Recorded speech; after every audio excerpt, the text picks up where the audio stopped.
വണ്ടി തണ്ട ഇതാണ് കേട്ടോ വണ്ടി കൊള്ളാലോ കിട്ടില്ല വണ്ടി ഒരു രക്ഷയില്ല.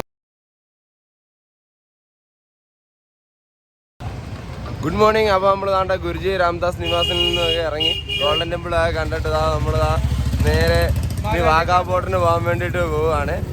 എൻ്റെ കഴിഞ്ഞ വീഡിയോ കണ്ടവർക്ക് മനസ്സിലാവും ഗോൾഡൻ ടെമ്പിളും കാര്യങ്ങളൊക്കെ അതിനകത്തുണ്ട്. ഞാനിവിടെ സ്റ്റേ ചെയ്ത് തരുന്ന കാര്യങ്ങളെല്ലാം അതിനകത്ത് കൊടുത്തപ്പോൾ ഉണ്ട്.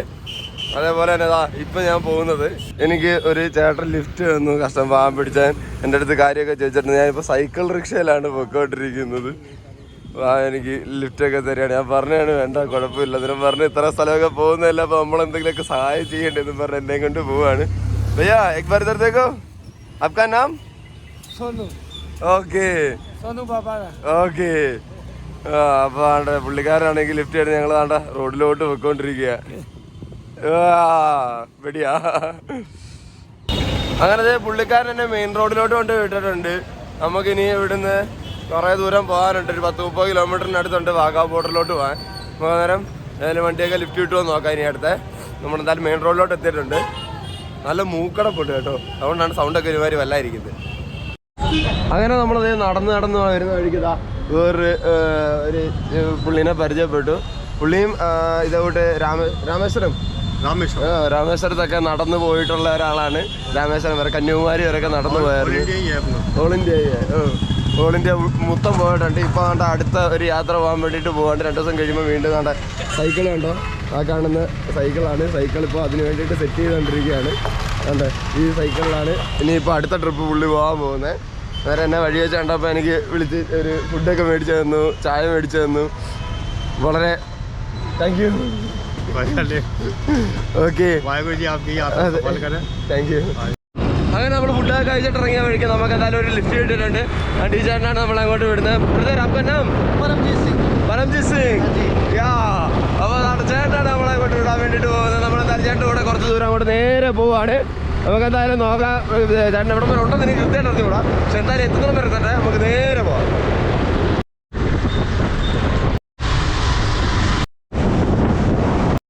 അങ്ങനെ പുള്ളിക്കാരൻ നമ്മളെ കുറച്ച് ദൂരം കൊണ്ടുവന്ന് ഡ്രോപ്പ് ചെയ്തത്. ഇവിടെ നേരെ കാണുന്നത് അത് പഞ്ചാബിൻ്റെ കോളേജാണ് കേട്ടോ. പഞ്ചാബ് കോളേജാണ് കേട്ടോ അവിടെ കാണാൻ പറ്റുന്നത്. അങ്ങനെ എന്തായാലും നമുക്ക് അടുത്തൊരു ലിഫ്റ്റ് കിട്ടിയിട്ടുണ്ട്. താണ്ട ചേട്ടനാണ് നമ്മളെ കുറച്ച് ദൂരം ഇനി അങ്ങോട്ട് ഡ്രോപ്പ് ചെയ്യുന്നത്. ബ്രദർ ആപ്കാ നാം മണി. ഓ മണി എന്നാണ് കേട്ടോ ചേട്ടൻ്റെ പേര്. നമ്മളെ തരുന്ന ചേട്ടൻ്റെ കൂടെ നമ്മൾ നേരെ പോയിക്കൊണ്ടിരിക്കുകയാണ്. ഇനിയും കുറേ ദൂരം പോകാനുണ്ട്. എന്തായാലും തൊട്ടടുത്ത് തന്നെ വേറെ ലിഫ്റ്റ് കിട്ടിയ കാര്യമായി. ഒരുപാട് നടക്കേണ്ടിയൊന്നും വന്നില്ല. അപ്പോൾ നമ്മൾ നേരെ പോയിട്ട് ഈ ചേട്ടനെ നമ്മൾ അവിടെ കൊണ്ട് ഇറക്കി വിടുമെന്ന് കണ്ടറിയേണ്ടിയിരിക്കുന്നു. നമുക്ക് എന്തായാലും കൂടെ പോകാം. അങ്ങനെ ആ ചേട്ടനെ നമ്മളെ ഡ്രോപ്പ് ചെയ്തിട്ട് നേരെ പോയിട്ടുണ്ട്. പുള്ളി ഇവിടുന്ന് യൂട്ടാണ് അങ്ങോട്ടാണ് പോയത്. നമുക്ക് ഇവിടുന്ന് നേരെയാണ്, ഇവിടുന്ന് നേരെ ഫുൾ റോഡ് നേരെയാണെന്നാണ് പറഞ്ഞേക്കുന്നത് വാഗാ ബോർഡറിലോട്ട്. നമുക്കിനി അടുത്ത ലിഫ്റ്റ് എന്തെങ്കിലും കിട്ടുമെന്ന് നോക്കിയിട്ട് വേണം അങ്ങോട്ടേക്ക് പോകാൻ. അപ്പോൾ ഇനിയും 10, 20, 22, 26 കിലോമീറ്ററിനടുത്താകുന്നുണ്ട്. എങ്ങനെയായാലും നമുക്ക് അവിടെ എത്തിയ വൈകിട്ട് 4:15 അവിടെ പരിപാടി തുടങ്ങുന്നത്. അതിന് മുന്നേ 1 മണിക്കൂർ മുന്നേ നമ്മളവിടെ ചെല്ലണം. ഇപ്പോൾ സമയം ഏകദേശം 12:30, 12:45 ആവുന്നുണ്ട്. എത്രയും പെട്ടെന്ന് എത്താൻ പറ്റും അത്രയും പെട്ടെന്ന് എത്താനാണ് ഞാനിപ്പോൾ നോക്കിക്കൊണ്ടിരിക്കുന്നത്. നമുക്ക് എന്തായാലും പോവാം. അങ്ങനെ നമ്മളിത് വീണ്ടും വന്ന് നടന്നു വരുന്ന വഴിക്ക് നമുക്ക് വേറെ കുറച്ച് ഏട്ടന്മാർ ലിഫ്റ്റ് തന്നു വാഗാ ബോർഡറിലോട്ട്. ബ്രദർ ആപ്കാ നാം പാരസ്. ഓക്കെ ആപ്കാ വൻഷ്. ഓക്കെ ആപ്കാ പ്രിൻസ്. ഇവർ 3 പേരും കൂടാണ് കേട്ടോ എനിക്ക് ലിഫ്റ്റ് തരുന്നത്. കാറിനകത്താണ് ലിഫ്റ്റ് തരുന്നത്. ഞങ്ങളിതാ നേരെ ബോർഡറിലോട്ട് പോയിക്കൊണ്ടിരിക്കുകയാണ്. ശരിക്കും പറഞ്ഞാൽ എന്നെ ഡ്രോപ്പ് ചെയ്യാൻ വേണ്ടിയിട്ടാണ് കേട്ടോ അവർ അങ്ങോട്ട് പോകുന്നത്. അവർക്ക് അപ്പുറത്തോട്ടായിരുന്നു പോകേണ്ടിയിരുന്നത്. എന്നെ കണ്ടുകൊണ്ട് എന്നെ ഡ്രോപ്പ് ചെയ്യാൻ വേണ്ടി വന്നതാണ്. കഷ്ടപ്പാട് പിടിച്ചമാര്. എനിക്ക് ഞങ്ങൾ ആ കാറിനകത്ത് ഇങ്ങനെ പൊക്കോണ്ടിരിക്കുകയാണ് കേട്ടോ. അങ്ങനത്തെ അവർ നമ്മളെ ബോർഡിൻ്റെ അടുത്ത് ക്രോസ് കൊണ്ടുവന്ന് വിട്ടിട്ടുണ്ട്. നമുക്കിനി ഇവിടുന്ന് ഇനി അകത്തോട്ട് കയറി പോകണം. ഗാലറിയിലോട്ട് പോയി ഇരുന്നിട്ട് വേണം നമുക്കത് കാണാൻ വേണ്ടിയിട്ട്. 4:15 ആകുമ്പോഴേ തുടങ്ങത്തുള്ളൂ. കുറച്ച് സമയമുണ്ട്. നമുക്കെന്തായാലും 1 മണിക്കൂർ മുന്നേ ആയിരുന്നു ഇവിടെ എത്തേണ്ടത്. നമ്മളെന്തായാലും വളരെ നേരത്തെ തന്നെ എത്തിയിട്ടുണ്ട്. എന്തായാലും നമുക്കിനി അകത്തോട്ട് കയറി ബാക്കി കാര്യങ്ങൾ എങ്ങനെയാണെന്ന് നോക്കട്ടെ. നമ്മളത് ഏകദേശം അടുത്തോട്ട് എത്തിയിട്ടുണ്ട്. അവിടെ നോക്കിക്കഴിഞ്ഞാൽ നമ്മുടെ ഇന്ത്യയുടെ ഫ്ലാഗ് അവിടെ പാറി പറക്കുന്നത് കാണാൻ പറ്റും കേട്ടോ മുകളിൽ. ഇതാണ് ഇന്ത്യ പാകിസ്ഥാൻ ബോർഡർ. നമ്മൾ ഇനി പരേഡ് കാണണമെന്നുണ്ടെങ്കിൽ കുറേ സമയം വെയിറ്റ് ചെയ്യേണ്ടി വരും. എന്തായാലും നമുക്ക് പരേഡ് കണ്ടിട്ട് നമ്മൾ പോകുന്നുള്ളൂ. എന്തായാലും ഇവിടെ വരെ വന്ന സ്ഥിതിക്ക് പരേഡ് കാണാൻ പോകുന്ന മോശമല്ലേ, നമുക്ക് പരേഡ് കണ്ടിട്ടൊക്കെ പോവാം. അങ്ങനെ എന്തായാലും ചെയ്യാം. നമുക്ക് കണ്ട ഇവിടെ ഒരു കമ്പനിക്കാരൻ്റെ അടുത്ത് എണ്ണ കിട്ടി. അതുകൊണ്ട് നമ്മുടെ ബാഗും കാര്യങ്ങളും ഒക്കെ നമ്മളവിടെ സെറ്റാക്കി. ബാഗും കാര്യങ്ങളൊക്കെ നമുക്ക് സേഫായിട്ട് വെക്കാൻ പറ്റി. ഇനി 2-2:30 2:20 ആകുമ്പോഴത്തേക്ക് തൻ്റെ ഈ നമ്മുടെ പുറകിൽ കാണുന്ന ഈ ഗേറ്റ് തുറക്കും. ഗേൾസിനും ബോയ്സിനും പ്രത്യേക എൻട്രിയാണ്. അപ്പോൾ നമുക്ക് ഇതുവഴി കയറിയിട്ട് നമുക്ക് ഗാലറിയിലോട്ട് പോകാൻ പറ്റും. എന്നിട്ട് നമുക്ക് ഗാലറി ചെന്നിട്ട് നമുക്ക് പരേഡൊക്കെ കാണാം.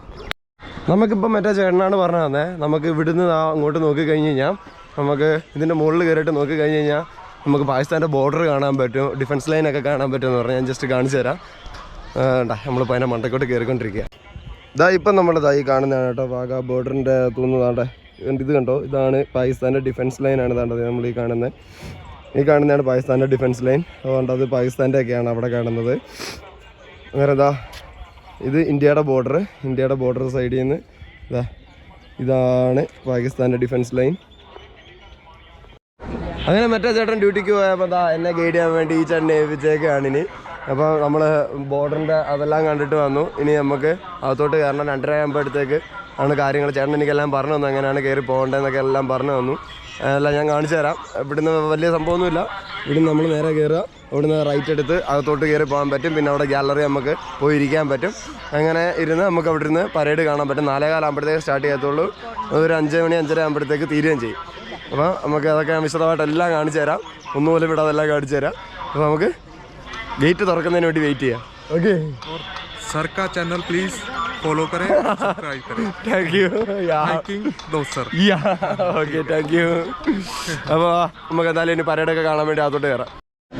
അപ്പോൾ നമ്മൾ ഇപ്പോൾ ക്യൂവിൽ നിൽക്കുകയാണ്. ക്യൂവിൽ വേണ്ട എല്ലാവരും കുറേ പേരൊക്കെ നിൽപ്പുണ്ട്. പുറമോട്ടും കുറേ പേരൊക്കെ നിൽപ്പുണ്ട്. ഒരുപാട് പേര് വരുന്നുണ്ട് കേട്ടോ അത് കാണാൻ വേണ്ടിയിട്ട്. അപ്പോൾ കുറച്ച് സമയത്തിനുള്ളിൽ തന്നെ നമുക്ക് മുന്നോട്ട് പോകാൻ പറ്റും. അവിടെ ഓപ്പൺ ചെയ്യും. അന്നേരം നമുക്ക് ക്യൂവിൽ നിൽക്കാം. ഇനി അത് കഴിഞ്ഞിട്ട് അവിടെ ചെറിയൊരു ദേഹപരിശോധനയൊക്കെ ഉണ്ടെന്ന് വെച്ചാൽ മീൻസ് എന്തെങ്കിലും ആയുധങ്ങളോ കാര്യങ്ങളോ എന്തെങ്കിലും നമ്മുടെ കയ്യിലുണ്ടോ എന്നൊക്കെയുള്ള ചെക്കിംഗ് ഉണ്ട്. അത് കഴിഞ്ഞിട്ട് നമ്മൾ അകത്തോട്ട് ഇടത്തുള്ളൂ. അപ്പോൾ നമുക്ക് അകത്തോട്ടേക്ക് കയറാം. അങ്ങനെ ചെക്കിങ് എല്ലാം കഴിഞ്ഞതാ നമ്മൾ അകത്തോട്ട് കയറിക്കൊണ്ടിരിക്കുകയാണ് കേട്ടോ. ചെക്കിങ്ങിനകത്ത് പവർ ബാങ്ക് കാര്യങ്ങൾ അങ്ങനെയുള്ളതൊന്നും കൊണ്ടുപോകാൻ പറ്റത്തില്ല. അതേപോലെ തന്നെ വേറെ നമ്മുടെ പേഴ്സ് കാര്യങ്ങൾ ഫോണെല്ലാം നമ്മൾ കയ്യിൽ പിടിക്കണം. അവർക്ക് എന്നിട്ട് അവർ ചെക്ക് ചെയ്യുന്നത്. പവർ ബാങ്ക് ഒക്കെ ഉണ്ടെന്നുണ്ടെങ്കിൽ പുറത്ത് വെച്ചിട്ട് വരാൻ പറ്റും. ഞാൻ എൻ്റെ പവർ ബാങ്ക് ഇപ്പോൾ കൊണ്ട് പുറത്ത് വെച്ചിട്ട് വന്നത്. അകത്തോട്ട് എൻട്രി ചെയ്യിപ്പിക്കത്തില്ല. അതെന്താ സംഭവം എനിക്കറിയത്തില്ല. പവർ ബാങ്ക് അലോ ചെയ്യത്തില്ല കേട്ടോ. പിന്നെ അതേപോലെ തന്നെ എൻട്രി ഒക്കെ തികച്ച് ഫ്രീ ആണ്. നമുക്ക് വേറെ എൻട്രി ഫീസോ കാര്യങ്ങളോ അങ്ങനെയുള്ള സെറ്റപ്പുകളൊന്നുമില്ല. ഫ്രീ ആണ് കയറി പോകുന്നതിന്. പിന്നെ ഇനി അകത്ത് കയറി സീറ്റ് പിടിക്കണം. അതാണ് മെയിനായിട്ടുള്ളൊരു ടാസ്ക്. അല്ലാതെ നമുക്കത് വ്യക്തമായിട്ട് കാണാൻ പറ്റത്തുള്ളതുകൊണ്ട് നമ്മൾ നേരെ അകത്തോട്ട് നടന്നുകൊണ്ടിരിക്കുക കേട്ടോ. അങ്ങനെ കയറി അകത്തേക്ക് വരുമ്പോൾ ഇവിടെ ഒരു നമ്മുടെ ട്രക്കിൻ്റെ ഒരു ഇത് വെച്ചപ്പോണ്ട്, ആർമി ട്രക്കിൻ്റെ ഒരു മോഡലൊക്കെ അവിടെ ഫ്രണ്ടിൽ വെച്ചപ്പോണ്ട്. പിന്നെ ഇത് ഇന്ത്യയുടെ നമ്മുടെ ഗെയിനകത്തോട്ട് കയറുന്നതിനുള്ള ഗാലറിയും കവാടവും ഒക്കെ ആയിട്ടുള്ള ആ ഒരു എൻട്രൻസും നമുക്കിവിടെ കാണാം. നമ്മളിതിനകത്തൂടെ വേണം അകത്തോട്ടേക്ക് കയറാൻ. എന്നാലും നമുക്ക് പെട്ടെന്ന് പോയി സീറ്റ് പിടിക്കാം, നല്ല കാര്യം നടക്കും. വണ്ടി ഇതാണ് കേട്ടോ വണ്ടി. കൊള്ളാമല്ലോ, കിട്ടില്ല വണ്ടി, ഒരു രക്ഷയില്ല കേട്ടോ. താൻ ഓണാക്കിയിട്ടേക്കും കേട്ടോ. BSFൻ്റെ വണ്ടിയാണേ. ഇതുവഴിയാണ് കേട്ടോ എൻട്രൻസ്. നമുക്ക് ഗാലറിക്ക് അകത്തോട്ടേക്ക് കയറാനുള്ളതാണ്ട. എല്ലാവരും കയറി പോകുന്നുണ്ട്. ഈ പടികൾ കയറി നമ്മൾ അകത്തോട്ടേക്ക് പോകണം. നമുക്ക് അകത്തോട്ട് പോകാം. ഇതാണ് കേട്ടോ നമ്മുടെ ആ ഗേറ്റ്. ഞാൻ വ്യക്തമായിട്ട് കാണിച്ചു തരാം. കണ്ടോ, ഇതാണ് കേട്ടോ ഇന്ത്യ പാകിസ്ഥാൻ്റെ ബോർഡർ ഗേറ്റ്. നമുക്ക് അവിടെ നിന്ന് എന്തൊക്കെ സാധനങ്ങൾ അപ്പുറത്തുനിന്ന് ഇപ്പുറത്തോട്ടൊക്കെ കൊണ്ടുവരുന്നുണ്ട്. എന്താ സംഭവം എന്ന് അറിയത്തില്ല. നമുക്ക് കണ്ടോ, ഇതാണ് ഗേറ്റ്. ഇവിടെയാണ് നമ്മുടെ പരിപാടി നടക്കുന്നത്. ഗേറ്റ് തുറക്കുന്നതിൻ്റെ അത് കാണാൻ വേണ്ടിയിട്ടാണ് നമ്മൾ വെയിറ്റ് ചെയ്യുന്നത്. ഇവിടെ നോക്കി അത് പാകിസ്ഥാനാണ് കേട്ടോ അങ്ങറ്റത്ത് കാണുന്നത്. നമ്മൾ നേരത്തെ പറഞ്ഞല്ലോ, ഇതുവഴി കുറേ ആൾക്കാർ ഇങ്ങോട്ട് ഇറങ്ങി വരുന്നത് കാണാൻ പറ്റും കേട്ടോ. കണ്ട ഗേറ്റ് തുറന്നു കൊടുത്തേ പോകുന്നുണ്ട്. പാകിസ്ഥാനിൽ നിന്ന് ഗേറ്റ് തുറന്ന് ഇന്ത്യയിലോട്ട് കണ്ടകത്തേക്ക് കയറുന്നുണ്ട് ആൾക്കാർ. എനിക്ക് തോന്നുന്നു ടൂറിസ്റ്റുകളാണോ എന്താണ്ട് സംഭവമാണ് കേട്ടോ. പാകിസ്ഥാനിൽ നിന്ന് ഇന്ത്യയിലേക്ക് കണ്ട ബോർഡർ ക്രോസ് ചെയ്യുന്നുണ്ടോ. കണ്ട വീണ്ടും ഗേറ്റ് അടയ്ക്കുന്നത് കാണാം. അതേപോലെ വേറെ കുറച്ച് പേരും കൂടെ അവിടെ നിൽപ്പുണ്ട്. ഇങ്ങോട്ടേക്ക് വരുന്നതിന് വേണ്ടിയിട്ട് കേട്ടോ. ഞാൻ ആദ്യമായിട്ട് കാണും കേട്ടോ പാകിസ്ഥാനിൽ നിന്ന് ഇന്ത്യയിലോട്ട് ബോർഡർ കയറി വരുന്നത് കാണുന്നത്.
बनने जा रहा है। आप सभी दर्शकों से निवेदन है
वंदे वंदे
दर्शकों के ध्यान दें, आप सभी दर्शकों से निवेदन है कृपया राष्ट्रीय ध्वज उतारते समय ध्वज के सम्मान में अपने अपने स्थान पर खड़े हो जाएं।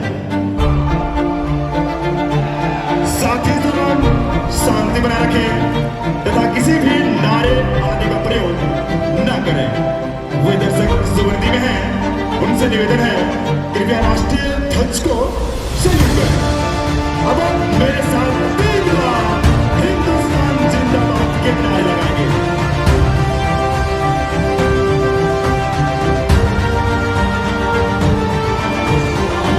हिंदुस्तान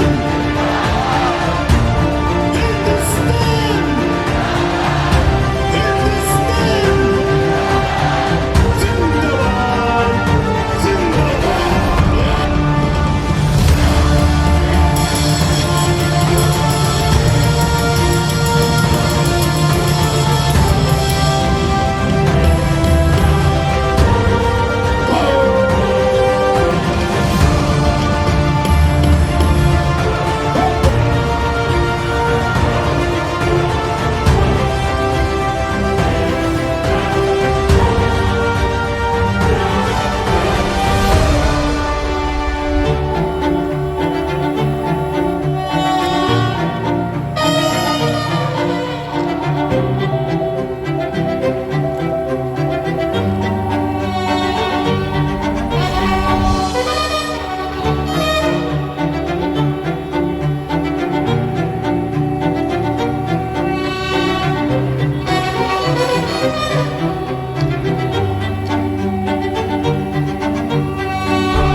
सेकंड के दौरान रिट्रीट सेरेमनी परेड की कार्रवाई समाप्त हो चुकी है। रिट्रीट सेरेमनी परेड की कार्रवाई समाप्त हो चुकी है। आप सभी दर्शकों से विनम्र निवेदन है, कृपया स्वर्ण जयंती द्वार के रास्ते जेसीपी अटारी परिसर से शांतिपूर्वक प्रस्थान करें। साथ ही अपने कीमती सामान, मोबाइल, बस बच्चों एवं बुजुर्गों का അങ്ങനെ നമ്മളിത് നമ്മുടെ വാഗാ ബോർഡറിൽ നിന്ന് പരേഡും കാര്യങ്ങളെല്ലാം കഴിഞ്ഞിട്ട് നമ്മൾ പുറത്തോട്ട് ഇറങ്ങിയിട്ടുണ്ട്. ഒന്നും പറയാൻ അത്രയ്ക്ക് ഗംഭീര പരിപാടി തന്നെയാണ് കേട്ടോ. അത് എന്നുവെച്ചാൽ കിടിലം എക്സ്പീരിയൻസ് തന്നെ, ഒന്നും പറയാനില്ല. ആ ഒരു ആരവും അതിൻ്റെ അകത്ത് ആ ഒരു എന്താ പറയുക, ആ ഒരു ഓളമൊക്കെ മാത്രമല്ല പട്ടാളക്കാരുടെയൊക്കെ ആ ഒരു ഇതുണ്ട്, നമ്മുടെ BSF ഒരു പെർഫോമൻസൊക്കെ കിട്ടില്ല. ആ ഗേറ്റ് തുറക്കുന്നതൊക്കെ ആണെങ്കിൽ ഒരു രക്ഷയില്ല, പൊളി സാധനം. ഒരു കിടിലം എക്സ്പീരിയൻസ് ആയിരുന്നു കേട്ടോ. പിന്നെ എന്തായാലും നമുക്ക് ഇവിടെ നിന്ന് ഇനിയിപ്പോൾ നമ്മൾ യാത്ര ഇന്ന് ഇനി എവിടെയെങ്കിലും പോയി സ്റ്റേ ചെയ്യണം, ഗുരുദ്വാര എന്തെങ്കിലും നോക്കണം. അപ്പോൾ പുതിയൊരു വീഡിയോ ആയിട്ട് കാണുന്നവരേക്കും ബായ്.